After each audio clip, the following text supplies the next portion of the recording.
A Beastly Comedy, Canto 1.7.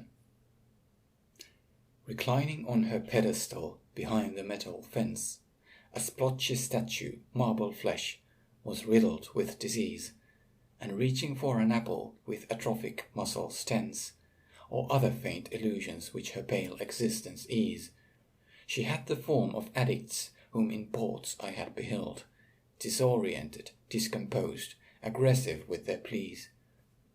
From institutes respectable, rejected or expelled, degraded by directorates, officials with their whims, the buds behind the rubbish bins emerging sorrow quelled.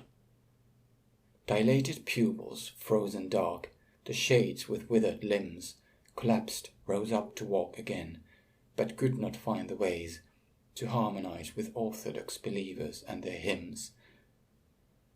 With humble poses, eyes of thirst, and faces of malaise, they offered roses, blisters burst, as open as their sores, to smoother noses, moisturized, that sniffed at their bouquets.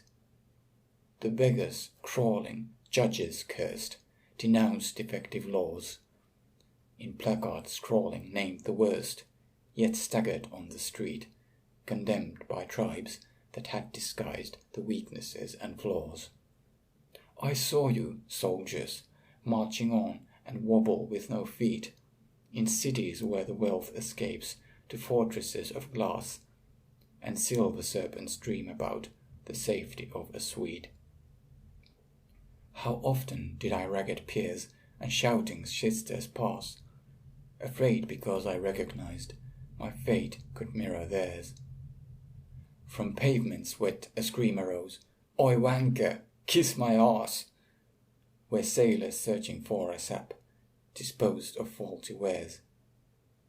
But now I could not leave the scene, nor turn away my eyes from addicts whose proximity a canting rover scares.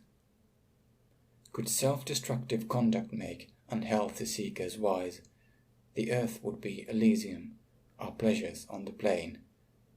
But drug abuse does not disdain or maladies excise, and only serves to dull the pain we need to wisdom gain. For freedom is supported by becoming intertwined. Through knowledge of adversities we insight may attain. Contorted features, twisted frames, the body stumbling blind, these remnants of a hope betrayed careened across the mist, like ships that leave the windy port, the land of cares behind, but sail towards an island where torrential rains persist. Emotions unpredictable, they settled at the storm, found comfort in the scent of grass, or nightly getting pissed, wound up exhausted, fighting imps, and trembling to be warm. I did not need to be explained the wretches seen before, and so I watched the ceiling drip, the pungent puddles form. But even though they could not see the splashes on the floor, the drooling dead avoided them for reasons still unknown. Thus curious, I asked my guide, "Why do the dregs withdraw, like rabid hounds without the rage, with corneas of stone?"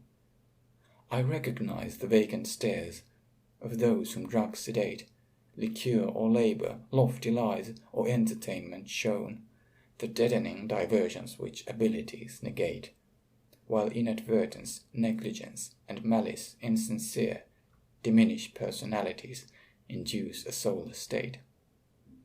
Their feet approach a turbid pool, but falter out of fear. So do they sense a presence near, or smell a liquid foul, recall the taste of absinthe clear, or drunken voices hear? The poet took me further as the crowd began to growl, the grinding jaws and stony lips like fissures opened wide, as brows on faces petrified intensified the scowl. "The torpor sort they have achieved," the hasting guide replied, "but nothing is without a fault, except perhaps the cows. For substances the addicts tried, and dealers faint supplied, solutions that allow a mind untroubled in a drowse. Yet peace is unpredictable, like particle decay, and chemical salvation is unstable, like the Tao's. They want the cave to stay the same, and therefore turn away from pools exhaling water spray, saliva drops impure, and fear to find, in crannies grey, alive appears the clay.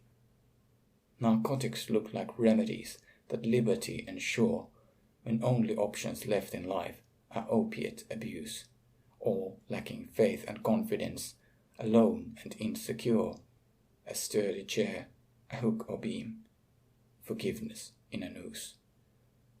They easily become inflamed, and joyless is their bliss, ephemeral the good effects the solvents may produce. Our presence in their mouldy lair the addicts take amiss, reminded of the future dead, destroying who they were, rejecting help, the next of kin, for what? A serpent's kiss. The venom seething in their veins has made the morals blur, and even if we carried hope like lanterns of relief, habitual intemperance in shadows they prefer. Your body is a wonder like a giant maple leaf, but warm enough to cause alarm, disturb the quiet dream. These colder corpses shattered by remembering their grief, exchanging kindness for desires that may amusing seem. Their freedom was a choice between the lagers and the ales, or where to seek the stupor and impair the self-esteem. Marines assailed by pirates wild, surrounded by the gales, feel less alarmed than I who saw the shaking troops advance, although they bore no coats of arms, no rifles, bows, or flails, but spouted verse as vicious as the hornet with its lance. Perhaps the smothered workers were included in the crowd, the serfs who had their feelings killed or muted in a trance, addicted to exhaustion and despair that makes them proud, but which is called humility, while others slave away, without a choice so vain, grotesque emotions to becloud. Before I got to ask if they, who like the lily's sway, are using more accepted means, compulsions to disguise, a pair had made their way across the forces in array. The madness was apparent in the glimmer of their eyes, the darker figure cawing like a large poetic crow, his thoughts adrift, creating land beneath the sunless skies. I recognized the hair and clothes, the looks I seemed to know, the chubby chin, the faint moustache, revealing me the truth, that Coleridge has to hear the songs of Edgar Allan Poe. Ah, nevermore can I embrace the girl who in her youth became a hostess of the worms. Forever she doth lie, as beautiful as in her life, or even more, forsooth. No longer she has ranting lips, no more a roving eye. The rotting face I long to kiss, the marble skull admire, and jealous though I tend to be of maggots on her thigh, the hand is mine, her tomb a shrine. I hear the angel choir. Is this our home, my little one, the sepulchre for two? Have I expired before the time, fulfilled my one desire? Our chambers are upon a hill, we have an ocean view. Why do you sleep without a sound, or do I have no ear? Explore the wind, the dust alive, and wash your teeth with dew, and wonder how the rodents squeak so gracefully, my dear. O casket, let your rimy lid and precious contents rise, reveal recumbent beauty on the fortunate frontier, where sleep, the greatest muse of all, eternal, makes us wise, as time ensures no love is real except towards the dead. My rigid, frigid child defiled, adorned by her demise. The whites are weeping in the woods, but wait, we will be wed. So rest upon this stony bed, and let me stroke your hair. by larvae softly groomed and combed, attendants on your head. Respect the rustling, bustling mites, they drive away despair, for nothing else we should admire than how the corpse decays, preparing for our late delights, the fresh nocturnal air. I hold your skull above the moon, upon the sockets gaze, abiding in affection, though the flesh began to smell. Exquisite bones at last revealed, the cheeks I ought to praise, while waiting for our unity, when valleys hear the knell, the clanging of our wedding bell, my pale and bloodless bride, as we were born to grieve, to die, and in our vault to dwell. As Poe was raving restless rhymes, his friend had not replied, for Coleridge walked attentively, but sweating in his cloak, in pleasure domes of opiates had chosen to reside, and even ancient mariners no answers could provoke.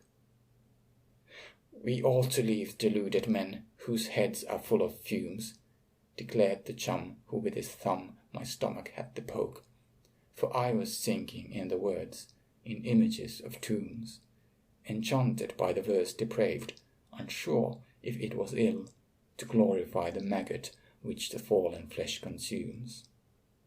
So shuddering we left the scene, the poet's mumbling still, creating new escapes that were concoctions of his brains, a dream that life can be controlled with characters to kill, insensible in netherworlds, insane in false domains.